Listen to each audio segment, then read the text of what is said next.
Good morning and good evening. Sorry.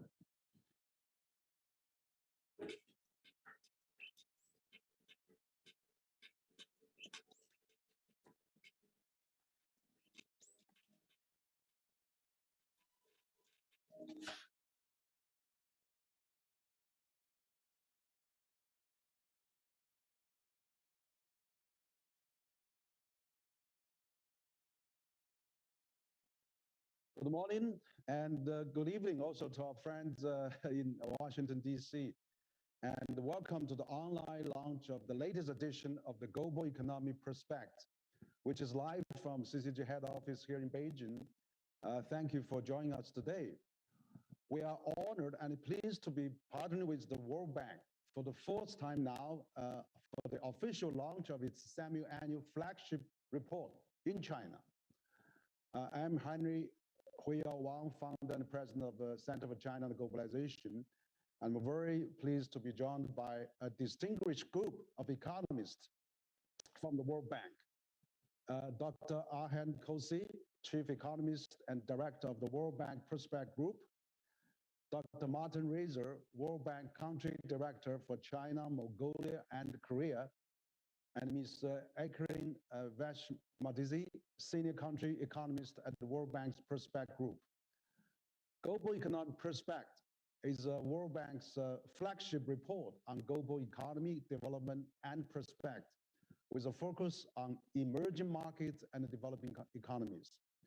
It takes the pulse of economic development and trends around the world, presents and assesses the topical issues in the global and regional economies, and serves as an important reference for the government and business worldwide. This actually is the first time that Center for China Globalization and the World Bank partnering together for the official launch of the report in China. I understand they have just launched that in Washington, D.C., and now we are the spot for launching this in China and probably in Asia as well. So thank our World Bank friends for partnering with CCG to do that. So today's discussion will be consistent with mainly four parts. To begin with, I would like to invite Dr. Kose. He will outline the latest findings in the global economic prospects, and then followed by Dr. Reiser to share insights on China's economic situation and outlook. I know Martin has been living in China for the last several years. He's the country director for World Bank in China. He knows a lot about China. So as we are actually coming to the Chinese New Year and looking for, it's time to looking back and look in the future. I think both Dr. Kose on the world forecast and review, but also Dr. Reiser's forecast and review would be extremely helpful for the academics, policymakers, and of course business leaders in China. Then we'll have some discussion to explore the critical issues that have been or will be shaping the economic outlook of the world, including the surging inflation, which we've seen, higher debt, and of course, increasing inequalities, and look at some of the major policy movement and market trends in Chinese domestic economy. Then we will have a Q&A section. We also receive some questions from media. So that will be the program of this morning. So to quickly introduce our key speakers, actually distinguished guests from World Bank today. First, I would like just to introduce briefly Dr. Ayhan Kose.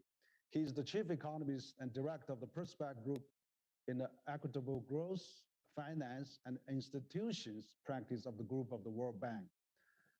Under his management, the Prospect Group produced the bank's corporate flagship report, Global Economic Prospect, and in addition to other policy and analytical publications. And Dr. Kose previously served as acting vice president of EFI and director of vice president of World Bank and the director of the Prospect Group. And of course, prior to joining the World Bank, he was assistant to the director of the research department and the deputy chief of multilateral surveillance division in IMF Also, I'd like to introduce our second speaker, Dr. Martin Kose is the World Bank Country Director for China and Mongolia and the Director for Korea, study from March 2019. Dr. Reza is leading a team that are actually managing an evolving partnership with China, a growing program of support to Mongolia and deepening knowledge partnership with Korea focusing on innovation and technology.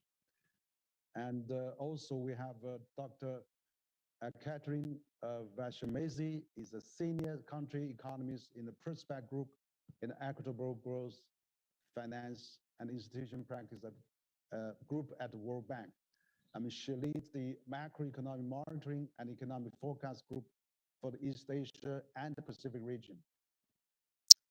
So as we can see, I mean, we are going to get into this fascinating presentation by Dr. Kose.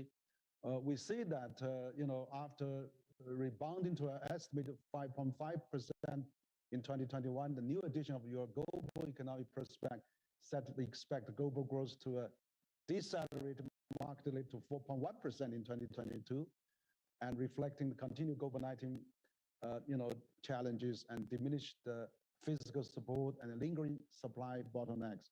So perhaps we'll let Dr. Kose to give the full picture of this. So thank you, Dr. Kose, and probably you can start.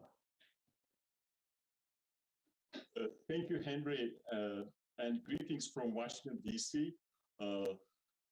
Thank you again for inviting us and hosting us. And I'm hoping that one of these days we will be organizing this event in person. As you mentioned, this is the first public presentation of the Global Economic Prospects Report in Asia.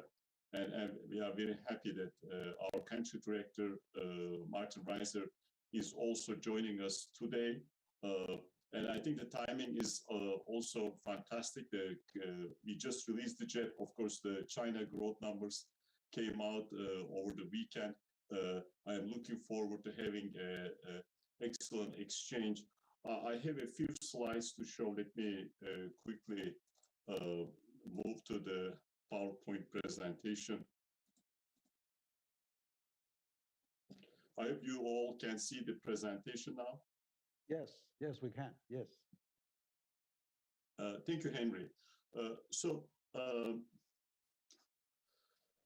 In this report, we have the usual global outlook and regional outlook chapters. In addition to these two chapters, we have three analytical chapters.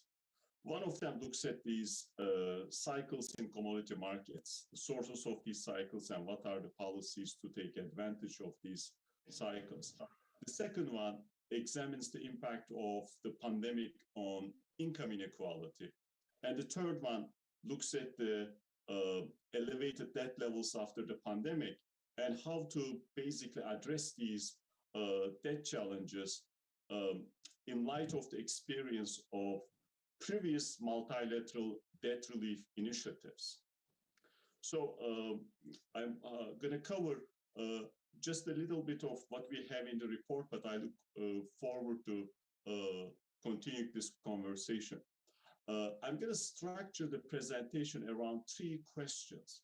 The first one, what are near-term growth prospects for the global economy? The second one, what are the main features of commodity price cycles?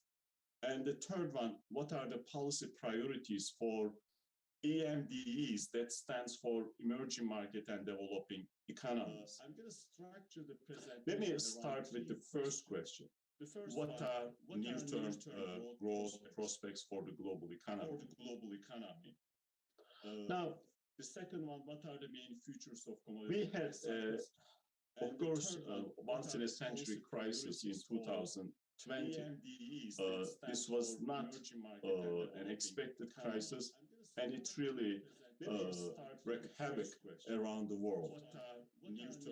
After the collapse in 2020, the deepest global recession we experienced over 80 years, we had a very sharp rebound in the global economy. As you see on the left panel here, in fact, growth registered a multi-decade high and reached 5.5% at the global level. Now, over the next 2 years, we are expecting global 3.2%. These are still high numbers when you think about average global growth over the longer term. Advanced economies are going to slow, and emerging market developing economies as well are going to slow in 2022 and 2023. So, the first observation is that global economy is entering into a broad-based slowdown. The second observation is that this is an exceptionally steep slowdown. So we had an exceptionally sharp rebound. Now we are going to see an exceptionally steep downturn. What do we mean by that? On the right, what you see, the difference between the third year of the recovery and the first year of the recovery following a global recession. In the modern era, in the sense that you have all the global recessions since 1960. So what you see here in 1982 recession, global economy accelerated from 83, 84, 85, and in the 1991 recession as well, we saw an acceleration in the global economy, 92, 93, and 94. After the 1975 recession, global economy rebounded in 76, but then slowed down, and that slowdown, of course, ended with the euro area debt crisis.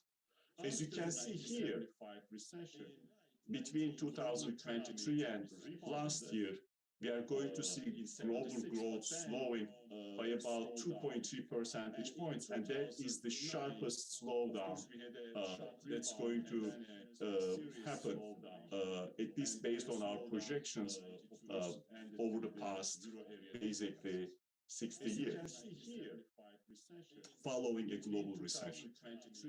Let me quickly talk about the numbers. I already mentioned that global growth is slowing, and that's a broad-based and sharp slowdown.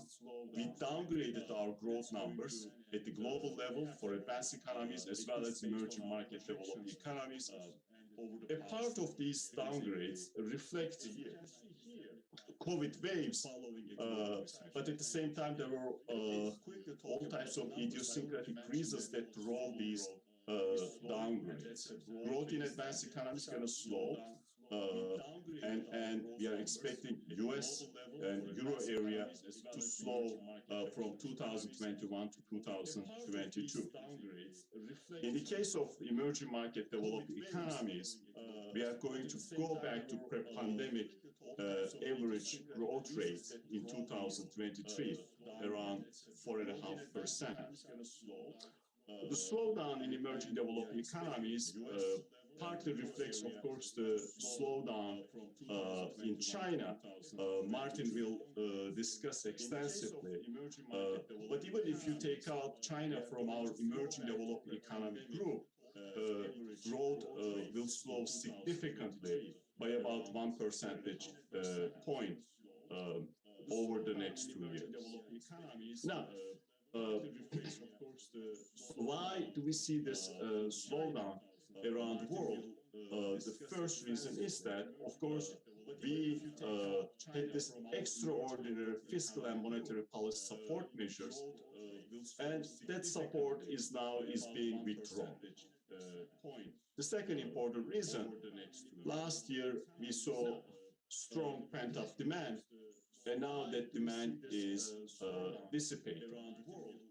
In the case of emerging market developing economies, as I will show later in the presentation, there is already underway a withdrawal of macroeconomic policy support.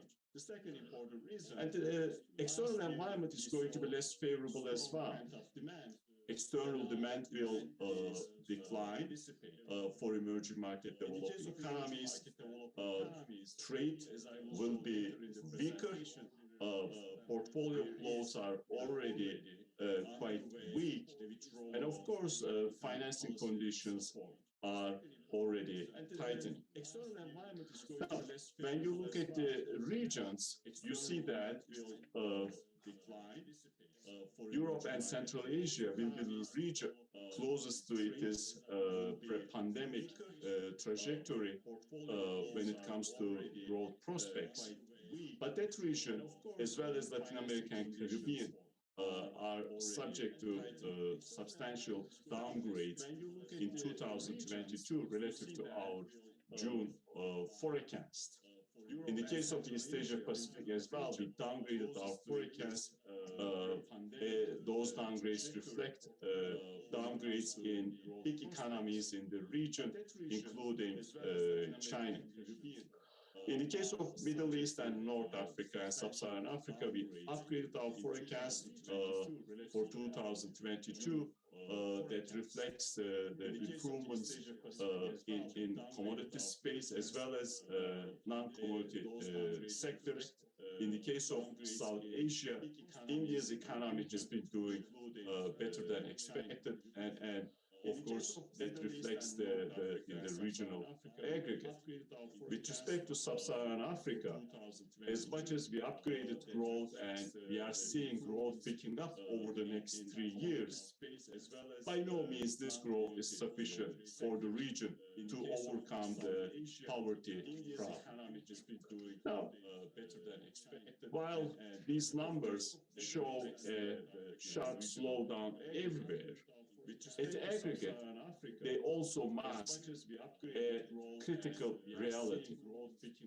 And that reality is that we are going through still an uneven global recovery. So when you look at the chart on the left, what you see is that advanced economies are going to go back to their pre-pandemic trend level of output by 2023. Emerging market developed economies will be 4% below the trend, the pre-pandemic trend. In the case of small states, that number is close to 9%. So some parts of the world not recovering in the way they should recover, because as much as there is this recovery still underway, what you see on the right, basically, advanced economies are in this flight path, and they are flying, in a sense, at a higher trajectory. In the case of investment as well, they are going to go back to their pre-pandemic trend level. But emerging market developing economies will see their investment levels stabilizing 4% below the pre-pandemic trend level of investment. So these economies are flying low, and there is limited gas left in their tanks in terms of policy space, as I will discuss later in the presentation.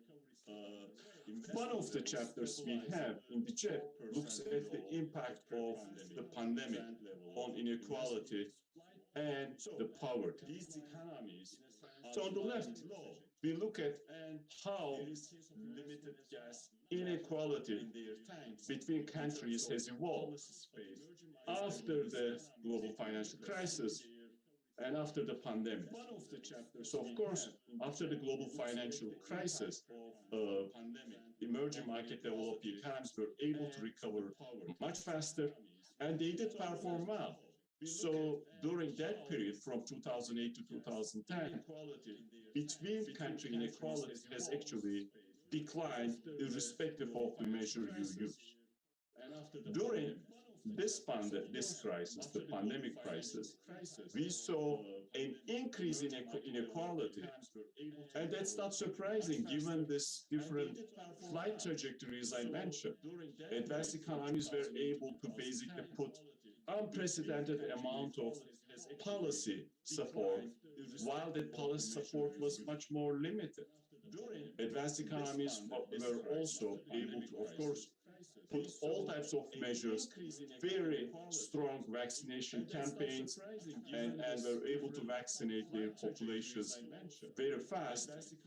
In the case of emerging market developing economies, they lacked, of course, because of the capacity of the health systems, as well as the insufficiency of vaccines. And that inequality of vaccines is just one dimension of the pandemic when it comes to inequality. Of course, pandemic created this new class of poor. After 2 decades of declines in poverty, we saw the first increase in extreme poverty in 2020. And in the middle panel, you see that how without COVID, we would have still lower poverty relative to, of course, in 2019. But because of the COVID, the poverty rate increased in low-income countries much more than, of course, emerging market developing economies as a whole. One other aspect of the pandemic is that it affected within country income inequalities. This is also not surprising.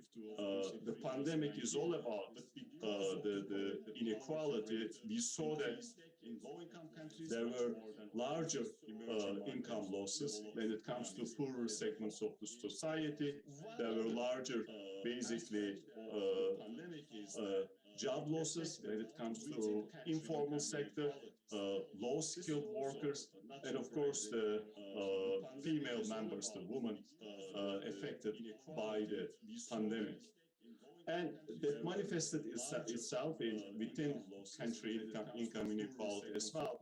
As you see how Gini indices have changed in different subgroups of emerging market developing economies.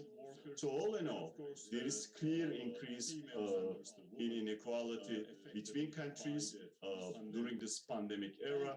There is increase in extreme poverty, and there is also somewhat an increase in inequality within countries as well.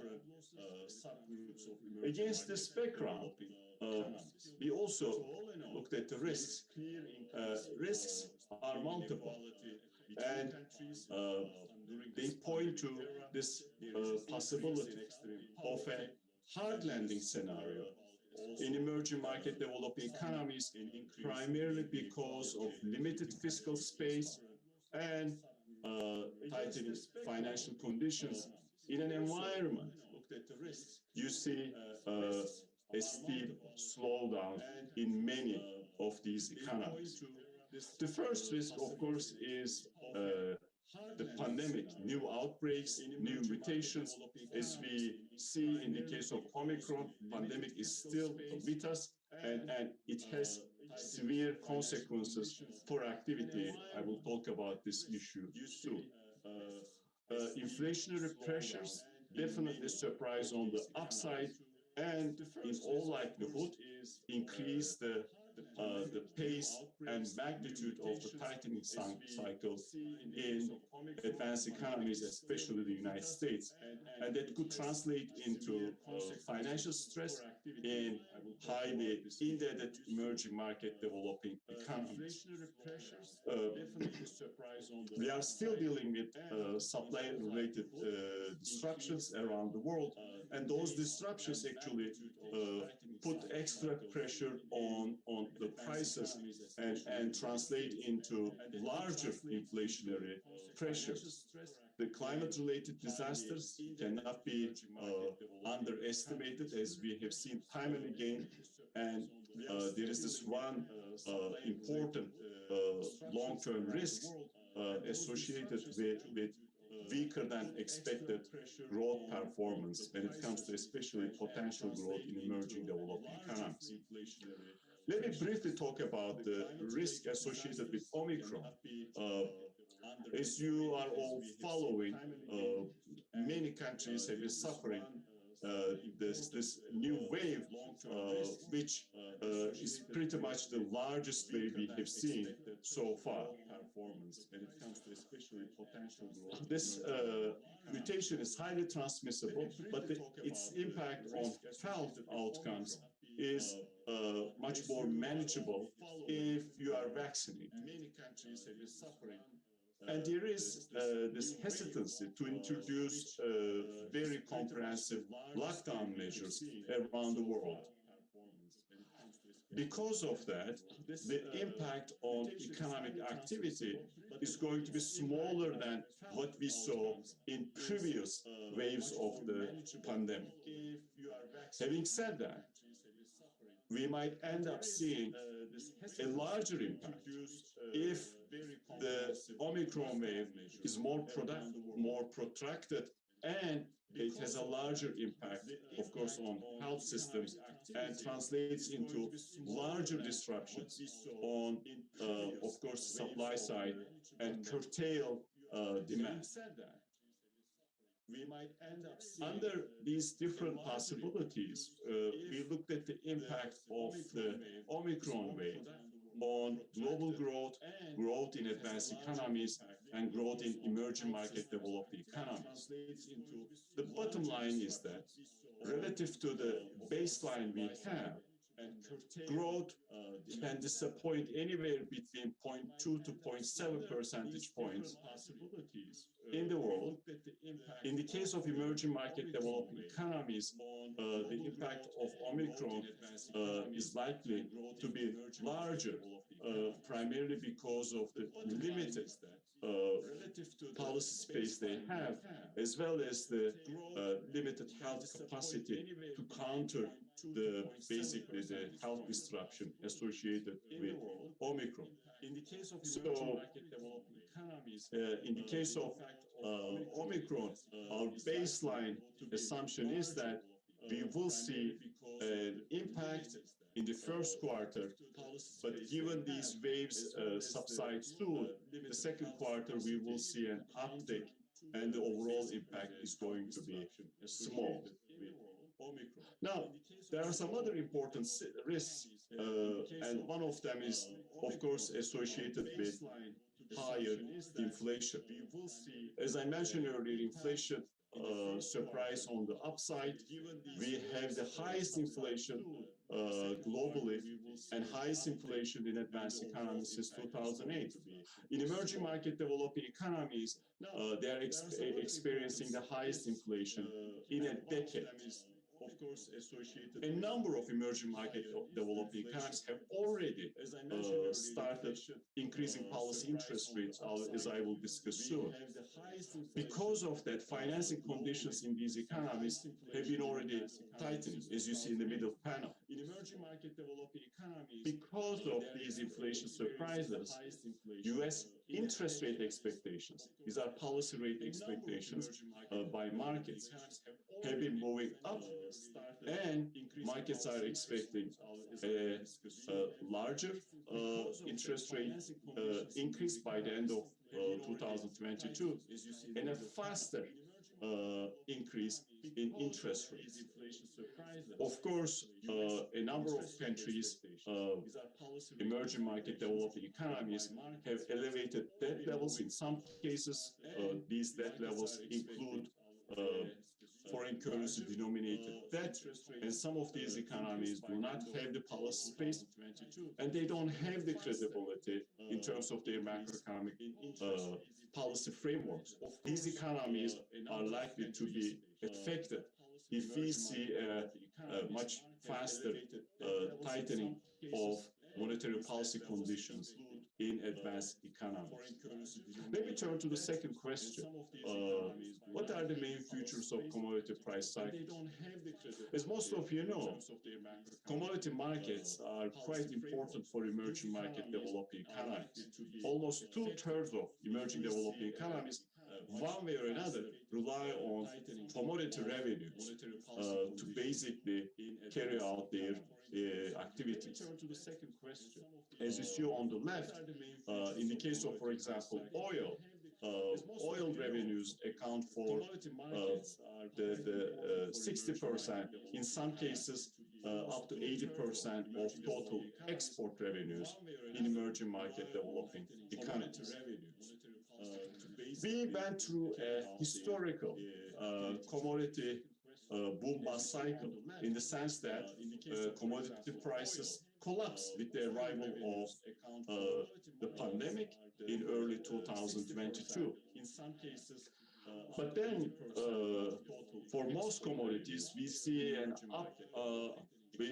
a surprising uptick in prices, and prices reach record levels. In fact, now oil prices are seeing multi-year highs, and this is also true metal prices as well. So the pandemic global recession coincided with this unusually the deep downturn in commodity markets, followed by unusually sharp rebound in the same year. So in the chart, we look at the commodity price cycles over the past basically 50 years and try to understand the implications of these cycles basically for the markets. When you look at the duration of these cycles, booms and slumps in most cases have the similar duration, except in the case of, for example, copper, the downturns tend to be longer than boom periods. What is most surprising, despite this similarity in duration, booms translate into much larger increases in absolute terms than what we see the declines during slumps. This is, of course, an important policy implication for commodity producers. They need to think about how they can take advantage of these windfalls during the booms, because those windfalls are quite sizable, and smooth their cycles during the kind of the slumps. Both supply conditions as well as demand conditions affect commodity cycles. But if you look at the kind of the movements in commodity markets, they go pretty much hand in hand with global business cycles. As you see on the right, in the case of, for example, oil, 70% of the time, oil price cycle moves with the global industrial production cycle, meaning they are pretty much in the same phase. Let me turn to the third question. What are the policy priorities for emerging market developing economies? There's a long list of priorities to basically to think through. But the first priority is still controlling the pandemic. And that, of course, requires coordination to ensure equitable access to vaccines and reduce the threat of new variants. It's an important issue because in the case of low-income countries, vaccination rates are still in single digits. It is going to be critical for the global community to make significant progress on this issue, because if we don't control the virus everywhere, we will end up seeing, of course, new variants, and we will end up seeing new waves in unexpected places around the world, in some cases in multiple places. The second important point when it comes to policy, ensuring macroeconomic stability. This is easier said than done. Many countries have to confront the problem of inflation to basically maintain price and financial stability. And that will, of course, require strengthening macroprudential policies. Debt problems, of course, require finding ways to improve the revenue side of the government balance sheets, and rebuilding the fiscal buffers to basically overcome the debt sustainability concerns. Given the kind of the new waves and the climate-related disasters we have seen repeatedly, and possible financial stress we are projecting down the road, it's going to be critical to enhance crisis preparation and think through how to improve long-term growth prospects. In both cases, emerging developing economies need to find ways to basically undertake reform initiatives, structural policy interventions, and of course, in the case of commodity exporters, especially exporters of those fossil fuel based commodities, reducing reliance on excessive reliance on commodities for fiscal and export revenues by diversifying their economies, diversifying the assets they have, including human capital and the physical capital. Confronting the generational challenge of climate change and confronting this challenge of inequality, given the scars associated with the pandemic, another important issue.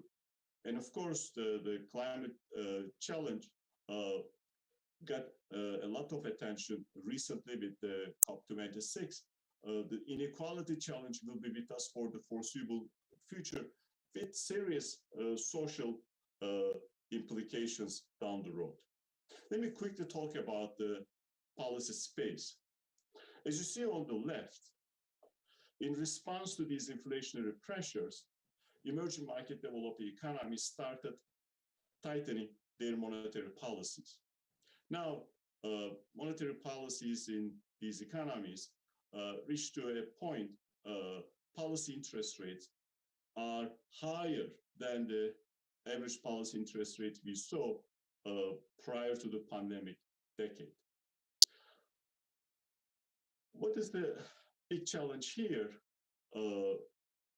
That many of these economies would like to control inflationary pressures to make sure inflation expectations are not the anchor.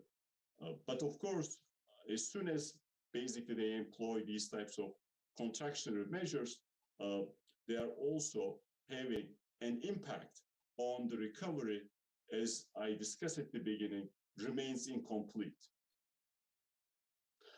On the fiscal policy side, emerging market developing economies employed significant fiscal support, not to the extent, of course, we have seen in advanced economies in 2020. But 2021, that support start being withdrawn, and it will continue this year and next year. So the fiscal support we saw during the pandemic is going to turn into a drag for these economies in coming years. There is a need to do this, but it's going to be critical to implement these fiscal policies in a credible medium-term program that basically articulates how the governments are going to improve expenditure efficiency while expanding the revenue base. Global community is facing a major crisis in the context of debt challenges, especially in lower income developing economies. These economies have seen a significant increase in their debt to GDP ratios, as you see on the left. Debt to revenue ratios are now around 450%. So for many of these economies, allocating payments for debt service becoming a big challenge while they are trying to contain the health crisis and allocate resources for education, for health, and for basic public services. In the latest report, we looked at previous multilateral debt relief initiatives, such as Brady Plan, EPIC initiative, MDRI. The lessons from these initiatives are clear. There needs to be a speedy resolution of the debt challenges these economies are confronted by. That requires, in some cases, outright reductions in debt. In some cases, this will require stronger global collaboration and bringing private entities to the table. Not solving these problems on time will make these problems even larger down the road. So the global community does not have a large many options available as we are going through a serious slowdown with huge consequences for development outcomes in low-income developing economies. Let me briefly talk about the climate-related issues. Emissions declined in 2020. Obviously, global economy was contracting. We were going through a recession. In 2021, emissions went up, and this year and next year will go up again. These very high emissions underscore the need for this green transition. Share of renewables in global energy supply, if you look at the total energy and if you look at the electricity supply, has been indeed increasing over time, but not fast enough and not enough at the moment that requires us in a meaningful way to respond to the climate challenge we are facing. That's why for emerging developing economies as well as advanced economies, it's going to be critical to employ policies that will translate into a green, equal recovery, and that recovery will hopefully reverse some of the damage associated with climate change in the medium term. Let me summarize what are near-term growth prospects for the global economy. We are seeing a pronounced global slowdown that is underway. Before the recovery is complete in emerging developing economies, there are multiple downside risks. And the important risk is that the possibility of hard landing in emerging developing economies. The second question I asked, what are the main features of commodity price cycles? These cycles translate into often larger booms and slumps, and there's growing price synchronization across energy and metals, mostly because of global demand shocks. And the third important question I discussed, the policy priorities, and there, again, the main priority is controlling the pandemic, but emerging market developing economies need to navigate a difficult environment that is basically a normalization environment when it comes to policy in advanced economies, and basically withdraw policy in a carefully calibrated and credible way. Let me thank you and stop the presentation here. Back to you, Henry. Thank you. Yeah, okay, thank you, Dr. Kose. Excellent, actually, also very comprehensive and very timely, presentation of your latest Global Perspective report.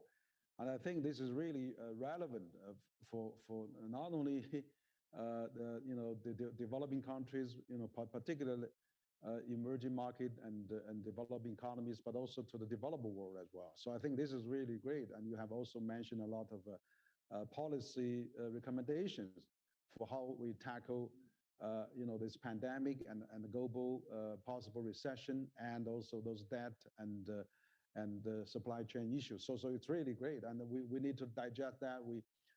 We actually had a live broadcasting with a simultaneous interpretation in Chinese. So I'm sure this will add on your detailed report, which give a lot of in-depth discussion.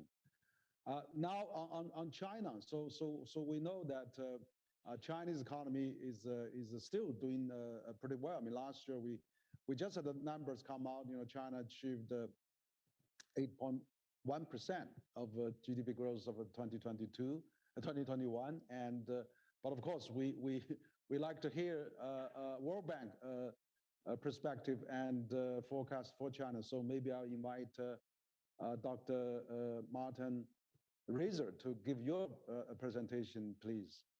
Martin, please. Thank you very much, Henry, and it's good to be with the Center for Global Development again, CCG in China. It's a wonderful partnership. I'm going to share my screen, but I'm not going to go through the entire presentation because I think Ayhan covered things quite comprehensively already.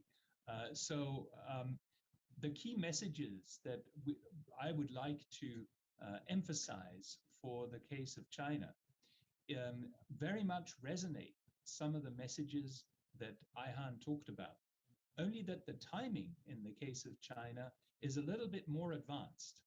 So let me explain this. First, China's efforts to control COVID-19 were quite successful early on.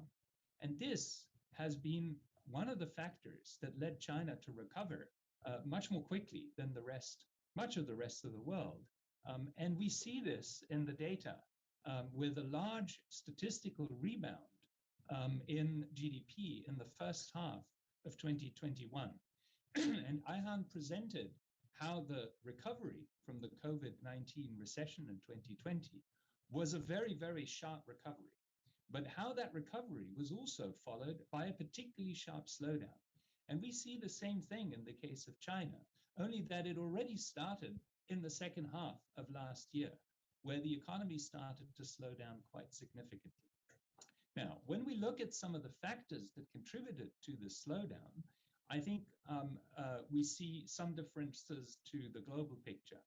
First of all, in China, COVID remains largely under control, but the zero COVID policy has been put to the test by the emergence of Delta and most recently the emergence of Omicron. While China has managed to contain local outbreaks, their frequency has increased despite a high vaccination rate that China has achieved. And this has led to temporary disruptions to supply, but also has interrupted, in particular, the tourism sector and some other face-saving services, which is reflected in GDP and remains a risk to China's prospects going forward. Now, on the demand side, China has benefited a lot from the very significant stimulus that the advanced economies enacted. And this has allowed China to sustain fairly high growth rates, even as domestic demand already started to tail off in the second half of the year. And China has used the very strong statistical rebound to relaunch de-risking efforts and to tighten financial regulations, particularly in the real estate sector, which has, on the whole, had a contractionary impact on the economy in the second half of the year. So both fiscal policy and monetary policy have tightened at a time when global demand was very strong. And so the aggregate picture that you see in that 8.1% growth rate is really a combination of multiple factors. Number one, very, very strong statistical rebound in the first half of the year. Number two, sustained strong export performance, benefiting from the stimulus that was enacted in other countries. Number three, renewed temporary COVID outbreaks that have led to some disruption both to domestic demand and to supply, and have weighed on GDP growth. And number four, the tightening of the policy framework and the de-risking policies that have decelerated, in particular, investment demand. Now, going into 2022, this environment is likely to change. The statistical effects are no longer going to be in favor of growth, of course. The global environment is tightening significantly, as Ayhan has pointed out. With the mutations in the virus, renewed outbreaks cannot be excluded, and China's zero COVID policy will require continued vigilance, and these outbreaks may weigh on growth. On the other hand, macroeconomic policy is expected to be loosened going into 2022, and we already see signs of that happening. However, the challenge for China is that if in the face of a generally less benign global environment, it loosens policy too much, it reignites some of the imbalances and some of the financial risks, both in the real estate sector and in local government debt, and more generally, risks seeing an increase in what the Chinese policymakers call the macro leverage ratio, essentially the share of credit to GDP, which is already very high. And so policy needs to be carefully calibrated to on the one hand, ensure that growth stays close to potential against the background of a difficult external environment, but on the other hand, that the sources of growth continue to rebalance to more sustainable long-term sources, including a greater emphasis on consumption, a greater emphasis on services, and a greater emphasis on green industries. And that the driver economic growth shifts, that there is a handover from the dominant role of the public sector, which really led the initial part of the recovery, to more private sector-led investment. And that requires structural reforms that increase the confidence of the private sector in the future of business prospects in the Chinese economy. So I have a whole set of slides and numbers in the presentation, but I think in a sense I would limit my remarks to those key messages and briefly turn towards the end of the presentation to our forecasts for this coming year and to the key policy suggestions that we derive from this. So you can see here a different representation of what Ayhan was already talking about, the slowdown in global growth in 2022. And you can also see what we anticipate this would mean for China. This is better pictured in this slide here, where you can see that our growth forecast for China next year is 5.1%. And that number is very close to what we see as the trend in potential growth. It's a little bit below potential growth, but it's very close to China's potential growth rate. And you can see that in 2023, we basically expect a number that looks very similar to this. So really what's happening is that China is reconverging to potential growth. But what that also means is that in order to sustain growth, really China needs to emphasize reforms that enhance the economy's growth potential. And this is all the more the case because there continue to be downside risks from a cyclical perspective due to COVID, due to global supply disruptions, due to tightening in global financial conditions. But there are also a number of significant longer-term structural challenges that China faces. And this is what I want to briefly turn to in my last couple of slides before I close. The first is to emphasize the combination of structural and cyclical challenges consisting in handling the pandemic, dealing with the property market slowdown, but also the following more long-term structural issues: stagnant productivity growth, more or less since 2013. China's total factor productivity has grown at very modest rates of around 1%. There's been a slight increase before the COVID pandemic in 2018, 2019, but productivity growth has basically been slow. That's similar to most other countries in the world. Demographic headwinds we're likely to see in 2022, the first year in which China's population may not grow. There are even reports that it may have declined in 2021. But clearly the demographic transition in China is moving in a different direction than over the last 3 decades. High levels of local debt, which mean that local governments have a difficult time to stimulate the economy through additional local development projects. It is also the case that China's physical capital stock has now reached the same level as the OECD countries. So although China's per capita income is only slightly below a third of the OECD average, the amount of physical infrastructure per capita in the public sector in China is the same as the average in the OECD. And a lot of us are in many ways impressed and grateful for the excellent transport infrastructure, the high-speed railway, for example, the airports, etc. But this also means that China's ability to stimulate the economy with more traditional infrastructure investment is more limited. New infrastructure is what will need to be identified, for instance, in the greening of the economy. But that is much more, requires more policy coordination, requires more policy guidance than the traditional local development-driven infrastructure investments that we've seen in the past. The declining dynamism of firms, concerns over limits to competition, and growing inequality and slowing social and educational mobility. These are long-term challenges, many of which we outlined in detail in our joint study with the Development Research Center of the State Council, the DRC, in our Innovative China report in 2019. So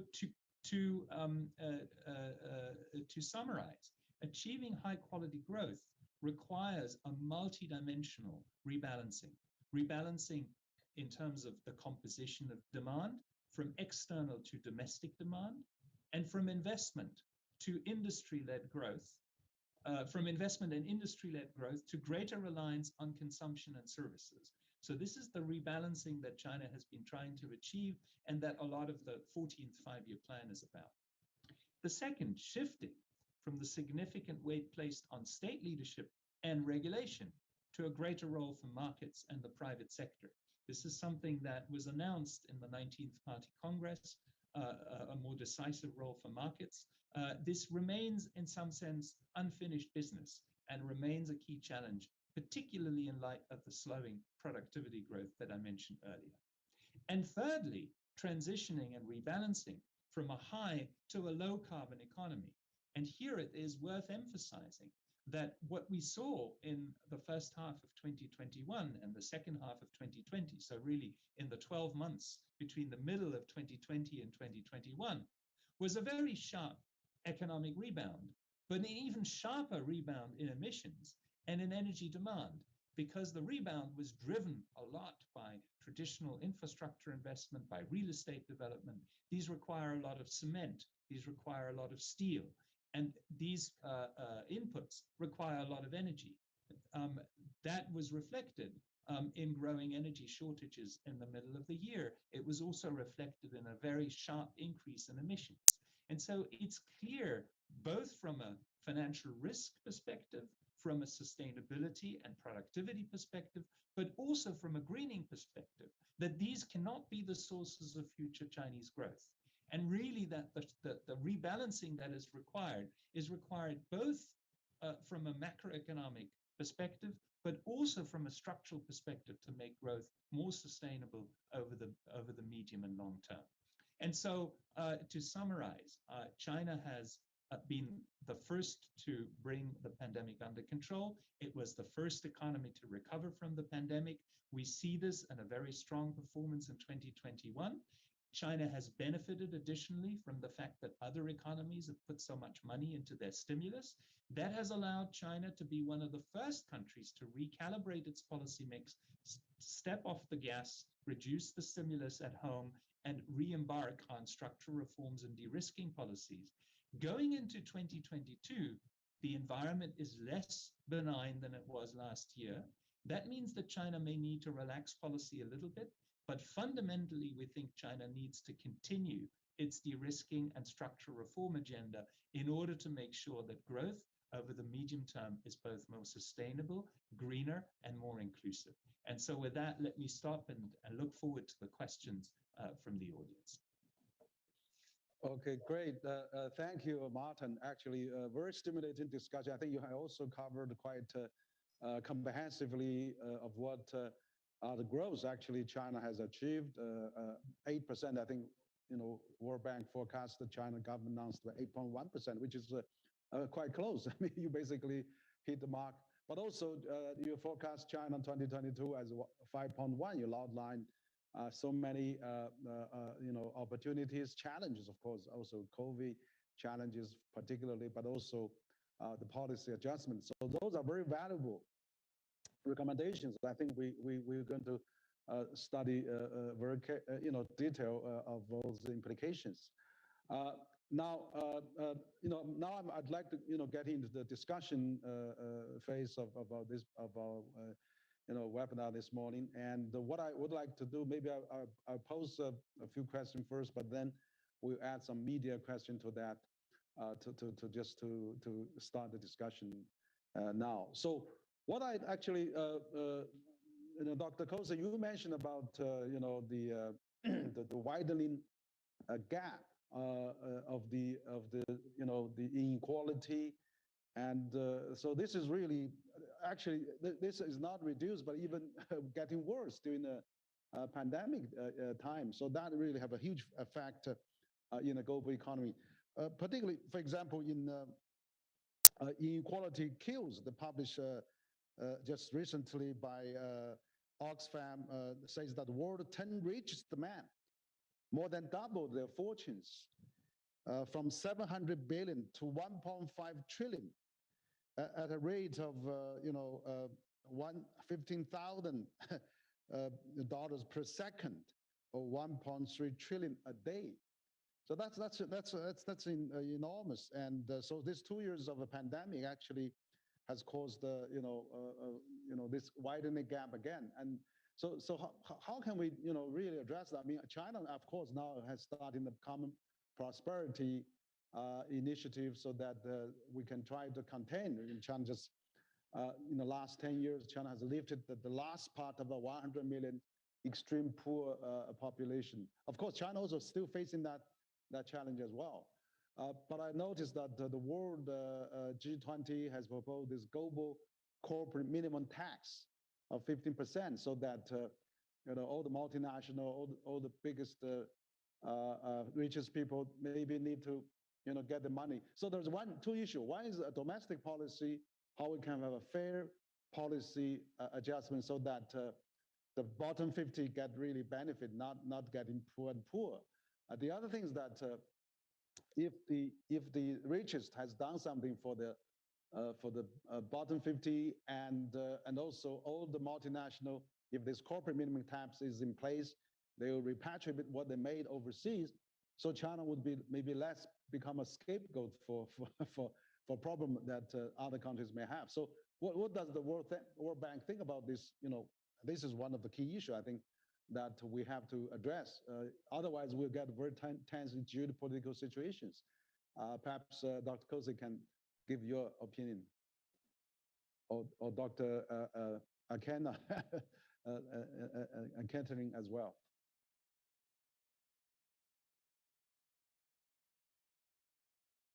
Ayhan, would you like to go, please? Yeah, thank you, Henry. So obviously, when we think about the pandemic and the inequality, you nicely mentioned these high-level stylized facts. Inequality was a problem before the pandemic. Because of the pandemic, it's an even bigger problem now. As I mentioned, we see higher inequality between countries and higher inequality between countries. There are different ways of cutting this data. You can look at the top 5%, you can look at top 1% versus the rest. We have different cuts actually in the chapter. The big challenge is that because of the pandemic, we see an increase in many dimensions of inequality. So this is a pandemic of inequality in a sense. When you think about availability of vaccines, I mentioned, when you think about economic activity, there's big difference between advanced economies, emerging developing economies, and emerging developing economies in some cases are not catching up anymore. They are actually decoupling. In access to education and healthcare, there's a big difference between those they have the means and those they do not have the means. and in the scale of job and income losses, which have been much higher in poorer segments of the society, for women, for low-skilled employers, workers, and of course, the the informal workers. And the big challenge for us, this trend we see in inequality, has the potential to leave lasting scars. When you think about, for example, human capital losses, primarily because of the disruptions in access to education, these human capital losses can spill across generations. Now you are asking this, I think, a very pointed question. How can the kind of the global community help? The global community has a very important role. The basically richer countries need to help these countries. They are basically lagging, especially poorer countries, and in some cases the situation is obviously quite desperate. We are very pleased at the bank with the latest record IDA replenishment, and we will use that replenishment with full capacity of the institution, aggressively, intelligently, to make sure that low-income countries, IDA members, take advantage of the replenishment. We have a very strong work program, along with the, of course, the financing program supported by the global community. We are thankful, but that's not enough. More is needed, and we are hopeful that G20, G7 will be more generous, especially in some cases. We have food crisis in many countries, and we have a serious state challenge that needs to be addressed. In the case of the inequality, global community can do certain things, but the national policymakers also need to act, and that starts with having a comprehensive strategy. And that strategy has many dimensions, including these policy measures, the cyclical measures, adjusting them in a way that you are able to utilize the levers provided to the public sector in a way that you are able to protect the most unfortunate segments of the society during downturns, the translation of that having stronger social safety nets, making sure that there is improved equality when it comes to opportunity. And of course, when we think about the kind of the broader challenge, finding ways to improve health and education access to larger segments of the society. And this shouldn't be just, having a school building, making sure that the school building has the basically teachers, not just having a hospital building, but that hospital building has the necessary health services. I think the bank around the world on the ground is trying to overcome these challenges. By no means these are easy to address, but given the kind of the increase in inequality, increase in poverty, we should worry about social tensions brewing because of these changes down the road, and the consequences and the costs of not addressing the inequality problem. But let me stop there and ask Martin. Martin has the country experience, and Eka, of course, has the country experience as well. They might want to answer the question. Yeah. Just briefly on China, Henry, you're right that China has been very successful in poverty reduction. We are working actually on a study that will soon come out with the Center for International Knowledge and Development, CIKD, that sort of summarizes the experience of that poverty reduction. But the highlight figure is that most of the poverty reduction was due to China's extraordinarily fast economic growth. And that came from a very substantial structural transformation of the economy from a largely agrarian to a heavily industrialized economy. So that I think is the key lesson. Now, over the last 10 years, China has also started to reduce, in a limited way, economic inequality and used social transfers to help the most vulnerable. And there are some lessons also to be learned from how China has managed to target those transfers. But as we find, one of the byproducts of the rapid social and economic transformation that China has gone through has been a dramatic increase in inequality. And this, together with the way that the education system has organized, has led to declining levels of social mobility. So China does face some challenges going forward, despite of the success with poverty reduction, in ensuring that everybody has access to the same, particularly educational opportunities, because those are the ones that will translate into job opportunities later on. And once again, I think China's experience can provide some very helpful lessons to other countries, because around the world, what we have seen is a significant increase in access. People are going to school, but persistent inequality knowledge within the same country, the same primary, the same secondary school doesn't necessarily offer the same quality of learning. So achieving more equality in access to quality education, I think, is going to be one of the key challenges to deal with the inequalities that we see. Not the only one, but I think China has a lot to offer here, and it's something that we are very much engaged to studying. And once that report is out, maybe we can also come back to you for a separate discussion on it. Yeah, thank you, Martin. I don't know, we'd love to see your new report. And you're right, access to education, job opportunities, probably are the next round of inequality that we have to tackle here in China since pandemic.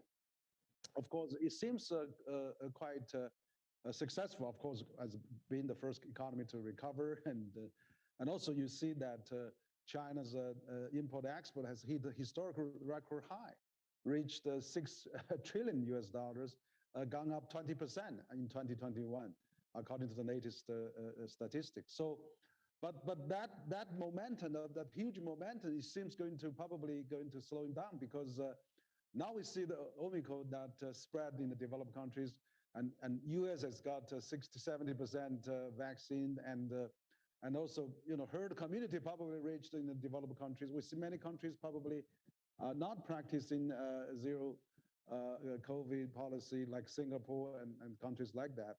So what do you think about this, as 2022, 2023 comes up, other countries may already had a huge herd immunity, and then, if also it continues to have a very tight control, it's certainly going to impact economy, tourism, small SME and people's livelihood. So what do you think? How we can balance?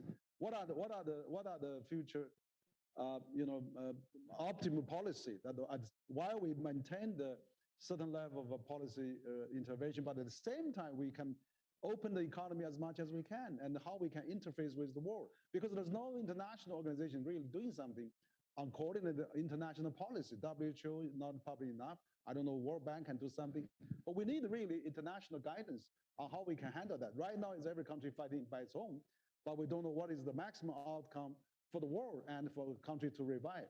If the Omicron probably signals the end of this heavy pandemic, perhaps all of you can comment on this. Where can we get an optimal point? Yes. I can kick off with a few reflections on China's zero COVID policy, and then maybe Eka can say a word about global trade and the impact that the pandemic has on that, and Ayhan can also come in on that. But look, China's zero COVID policy has been successful. However, it cannot be sustained forever. And the rest of the world basically, I think, has decided that COVID will become endemic. The expectation is that improves the way we deal with the flu. That doesn't mean that there are zero flu cases. It doesn't mean that there are zero people dying from flu. There are hundreds of thousands of people dying annually from the flu. but it's not overwhelming our health systems. And I think that is what endemic COVID means in the majority of other countries. And China will have to find an exit from its zero COVID policy if it wants to open its borders to these other countries, because the virus will come in that way. Now, I think if you just clearly, the top priority needs to be to increase vaccination rates in the poorer countries, which initially suffered problems of access and now suffer that global production has actually reached a level where once the vaccines are procured, how do we make sure that those vaccines are deployed? I think that is the key global coordination issue, making vaccines available and making sure they're deployed in those countries where vaccination rates are low. But for China, the key challenge, I think, is going to be to start planning the exit from its current policy. And that needs careful preparation. That's not something that you want to do overnight. So that, I think, is going to be a discussion over the coming months and year, specifically with respect to China. But over to Eka. I think, as Martin said, it's a very complicated question. Ultimately, of course, it depends on country policy and choice. But I think I would look at it through two frameworks. One is what is the risk for short-term growth and for long-term growth, and how it complicates country situation. Let's take China. We saw that China before the pandemic was rebalancing, trying to rebalance, right, from investment to consumption. And we know that the COVID has interrupted this rebalancing because it hit consumption. So when you take 2 years of consumption, you see this big hit and still negative. So this complicated rebalancing, and it had its implications on the world and on world inflation, right? We know that reliance of China on industry, industrial production has increased commodity prices, which had the other implications for global inflation. So I'm just saying that if it lingers, if it continues the zero COVID strategy, it will make this complicated rebalancing, and it will increase these different excesses that China has. The other prism I will look through is longer term. So in longer term, we know that China's big challenge, and Martin showed, right, the potential growth, its driver, the productivity. Productivity very much depends on openness, right? Openness to ideas, on investment, technologies, movement of people. So I think these are two big risks that I would look at. And as Martin said, it cannot be decided in one day. Clearly depends on the readiness of the health system, the testing, the tracing, gradual opening. But of course, it's a very complicated issue. And I'm sure with China team, we can look at this and have various, right, cost and benefit analysis and scenarios. But I think it's a very serious concern, risk, and policy decision going forward. This is how I would put it. Thank you. Okay, great. I think, yeah, that's right. So if this, we can really manage this from a pandemic to epidemic, it's really interesting to see. I mean, but I think it's important for all the countries, including China, probably to now think about what's the exit strategy of this zero COVID-19 policy that really, if the Western world and all the, most countries are dropping that policy and then getting this, herd community of Omicron, and, while China really has 0 cases, that will put China into a lot of constraints. So that will impact Chinese economy in the year ahead, 2022, 2023. So this is really a new challenge. So I hope that we can really, I mean, the World Bank has really raised this question. Now we are almost coming to the end. We have another 12 minutes, but we're already, according to my staff, we are broadcast this on the 15 social platform. We had almost 200,000 viewers online today. It's a busy morning time. So we have collected some media question as well.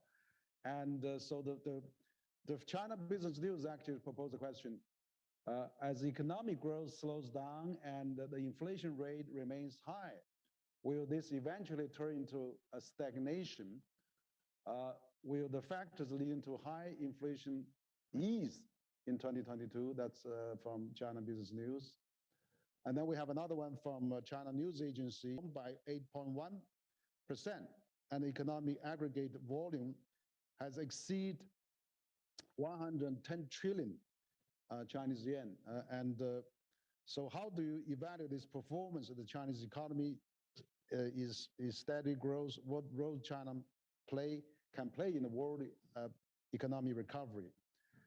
And also another news from Red Star News, the violent eruption of an underwater volcano in Tonga has spread a shock wave around half of the world. It highlights the threat of climate change. How will such climate disaster like Tonga affect the global economy? Those surprises, black swans event, So those are three questions that we selected from the media.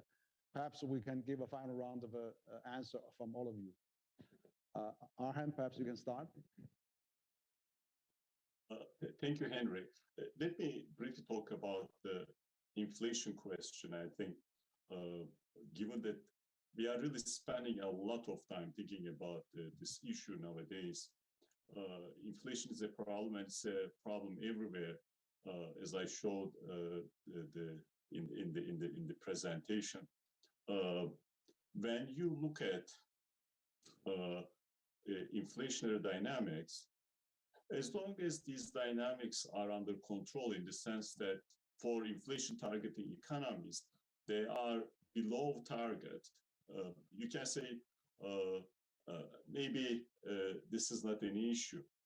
But inflation is already above central bank target ranges in over half of inflation targeting emerging market developing economies. And when you think about the impact of inflation, rising inflation hits low-income workers particularly hard. Food prices have risen significantly. We have a food crisis in a number of low-income countries. A third of emerging developing economies experienced double-digit food inflation last year. So it's not just general price pressures for the bank. Focusing on constitute a significant challenge. On the one hand, growth is slowing, partly because of to contain these inflationary pressures.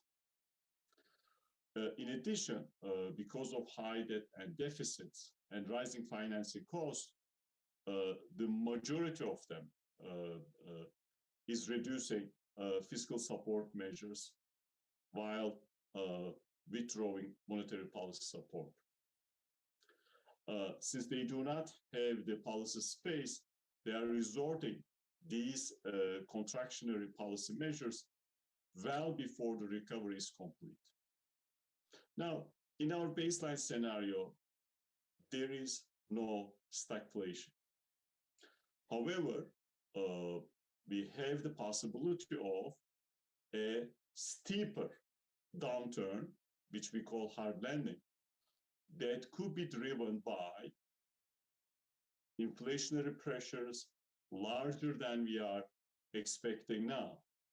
And of course, those pressures will come a much faster tightening cycle with serious implications for emerging market developing economies.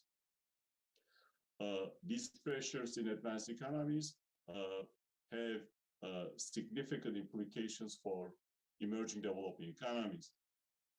As the US Fed is tapering its asset purchases and getting ready to increase interest rates because of much higher than expected inflation readings, global financial conditions will likely tighten. And this will affect emerging developing economies with elevated debt levels and large debt rollover obligations. I think anytime when you have a normalization cycle, and this will be the first really true normalization cycle because of these inflationary pressures we are experiencing probably over the past 2 decades, we should be ready for accidents happening and bumps on the road. And policymakers need to think about calibrating their policies, making sure policies are credible, and ultimately making sure that they are able to flexibly approach changes in advanced economy policies by putting in place domestic measures. And that starts with having strong macro policy frameworks. About the question with respect to Tonga, that's another example why it is so critical to be ready for crisis. Preparation is always cheaper than response. The preparation and prevention are critical dimensions of getting ready to these types of conversation with our membership about how we can think about crisis preparation. And obviously, with the climate change related disasters, we need to be even more proactive in terms of getting ready to these types of events. But let me stop there, Henry. Thank you. Okay, thank you, Ayhan. Yeah. So Martin, you or Canon, Ekaterine? I think there's only the question remaining on China's economic performance in 2021, on which I said quite a few words in my intervention, but just to repeat and summarize. China's performance in 2021 was very solid, but it reflects to some extent the depth of the decline in the first half of 2020. And so in the first half of 2021, you saw a large rebound. And that carried over into the high growth rate of 8.1% that we saw at the end of the year. When you look at the second half of the year, where that statistical effect was no longer present, you see that growth was slowing quite sharply to 4.9% in the third quarter and to 4% slightly above 4% in the fourth quarter. And so that's more likely to be the outlook going into next year, that growth is now declining towards its potential, and that in the context of a difficult global environment, policymakers need to be flexible, just as Ayhan pointed out. But most importantly, policy needs to remember that the key challenges for China really are how to ensure sustained growth over the medium term, how to rekindle productivity growth, how to ensure the private sector drives economic growth, how to ensure that growth is consistent with reductions in inequality and with a greener and lower carbon footprint. And so those are really the challenges that China faces. It's going to be a difficult year in 2022, but 2021 was pretty good. And so China can enter next year with some level of confidence. Thank you, Martin. And so does Ekaterine have anything to add? Yes, I just wanted to add a couple of words on the natural disaster, which we saw recently in Tonga. So there are two aspects. One is for the world, and as Ayhan alluded more to the climate risk for the world is one of the prominent risks. But also I want to talk about the region a little bit. I want to say that in this crisis, we know that small island economies were disproportionately hit, and they will be hit, and this difficulty will remain with them over the next period.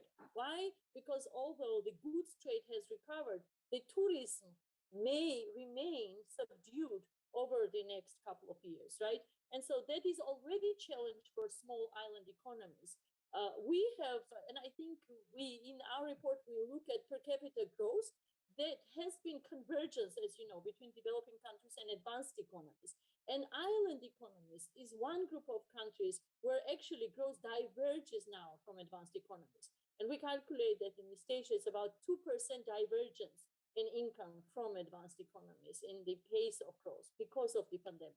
So you add to that the disaster, which is now we are seeing, and also the JEP shows that for small island economies, the climate risk is already trimming around almost 1 percentage point over the past 2 decades. So that is just to show how huge is the climate risk and how we see damaging these countries. And again, these we see small countries, maybe they are so far not so important for the global, but the costs are rising and the revenue is dropping. And this is becoming one of the, perhaps, in addition to pandemic, very, very important risk. And the solution is in hands of large countries, and the victims are so far the tiniest, the smallest countries. Thank you so much. Thank you. Thank you. So we almost come to the end of this special edition of World Bank 2022 Global Economic Prospect launching event in China with CCG. So I think we have covered quite a range of issues. As we last hear from you, see the risk. Of course, we're having the pandemic, we're having the climate change, but also we should try to avoid geopolitical risk as well. I mean, let's really focusing on the global economy and also the growth and also the policy adjustment and let's the World Bank, all the multilateral agencies work together with the different regions and the government and let's secure the common prosperity continuously.